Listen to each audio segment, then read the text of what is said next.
ang down, ang babang-baba yung mga Pilipino. Kaya sa ngalan ng lahat ng mga kapwa ko artistang nasa entablado ngayon, pati na rin yung mga artistang nasa baba at nasa iba't ibang lugar na nakikisama sa amin, binabati po namin kayong lahat. Mabuhay kayo, mga kapwa namin Pilipinong nanakawan ng gobyerno. Mabuhay kayo. Yan ang pagbati natin sa isa't isa. At para sa lahat naman ng mga politiko at bahagi na ng gobyerno na nagnakaw sa atin, nagnanakaw sa atin, mga nakatingin habang may nagnanakaw sa atin, mga kasama ng mga nagnanakaw sa atin, mga alam na may nagnanakaw pero hindi nagsasalita, mga kasama ng mga nagnanakaw, mga nagtatago ng magnanakaw, isa lang ang gusto namin sabihin sa inyong lahat. Patawad kay Father pero putang ina ninyo! Puta-puta ng mga putang ina nyo! Katatapos lang ng misa, pero Panginoon, patawarin nyo kami, pero totoo yan. Ito ang wika ng lahat ng mga Pilipinong ninakawan. Putang ina nyo! Putang ina nyo! Putang ina nyo! Putang ina nyo! Putang ina nyo!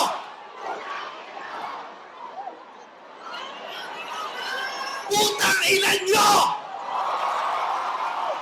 Tapos na ang panahon ng mga bababait at ng mga resilient. Ang mga mababait, ginago. Ang mga resilient, tinarantado. Hindi nauubra sa atin yung bait-baitan, kimi-kimian, tahimik-tahimikan, patawad pero hindi po. Hindi ko sisimplihan, hindi ko babaitan ang mensahe ko ngayon dahil hindi naman sila mababait. Sa katunayan, mga hayop sila. So bakit natin babaitan ang mensahe natin?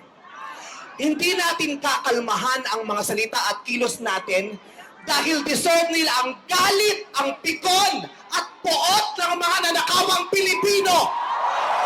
Hindi tayo pwedeng kumalma. Hindi pwedeng iiyak lang. Hindi pwedeng magtitiis lang, hindi tayo kakalma. Hindi ko kayang maging magalang sa kanila dahil mga bastos sila. Mga salaula sila at mga baboy sila. Hindi natin kayang maging mabait sa kanila dahil mga walang ya sila. Hindi pwede. Hindi pwede. Yung mabait ka lang, mabuting asal ka, hindi uubra sa kanila ang mabuting asal at mabait lang kasi nga mga demonyo sila. Kaya tama yan. Sumigaw lahat ng galit! Lahat ng galit na galit!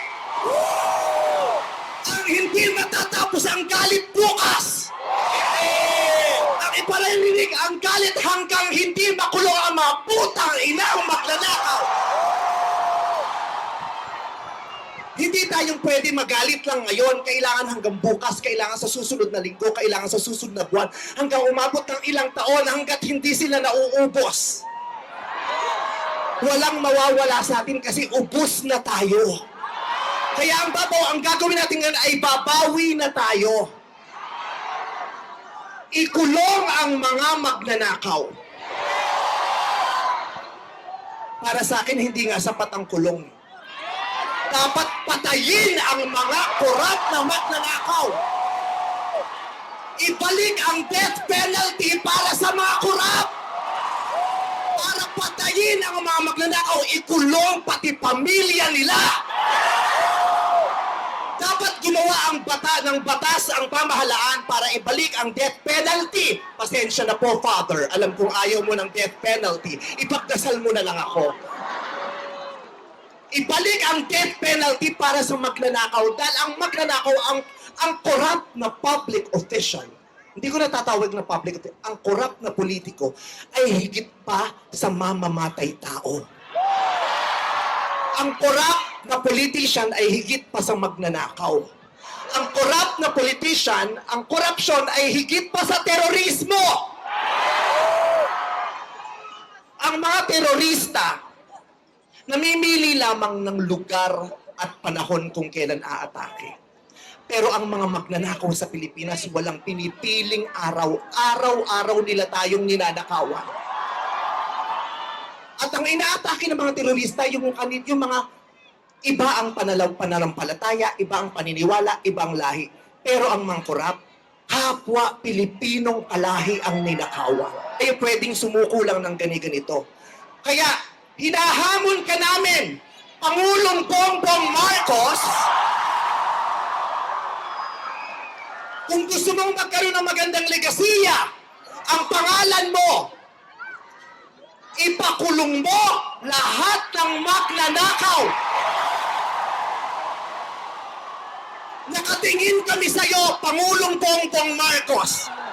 At inaasahan ka namin, hindi dahil sa idol ka namin, kundi dahil sinaswelduhan ka namin at inaasahan namin na tutuparin mo ang inuutos naming mga employer mo. Kami ang nagpapasahod sa inyo. Tapos na ang panahon na natatakot tayo sa gobyerno. Takutin natin ang gobyerno dahil ang kapangyarihan nasa sa atin, wala sa kanila. Nakatingin kami sa inyo. Ipakulong. Lahat ipakulong. Bawiin ang mga ari-arian. Bawiin ang mga ari-arian. Pati atay, i-donate. Ibigay ang atay. Pati mata, i-donate. Walang ititira kasi nga, hindi tayo pwedeng maawa dahil mga putang ina nila. Maraming salamat sa inyong lahat. Sasamahan namin kayo hanggang mamaya. Isa pa, putang ina nyo! Father, I Sobra na, tama na. Sobra na, tama na. Sobra na, tama na. Okay. Kulong na yan! Kulong na yan. Kulong na yan! Mga kurakot! Kulong na yan! Okay, sige po. Ramdam niyo po ba yung galit niya? Hindi halata. Pero alam niyo po ba sa ating simbahan may tinatawag na righteous indignation? Righteous dapat, righteous. Dapat nagagalit po Galit. tayo pero tinatranslate natin yung galit na yan sa isang matuwid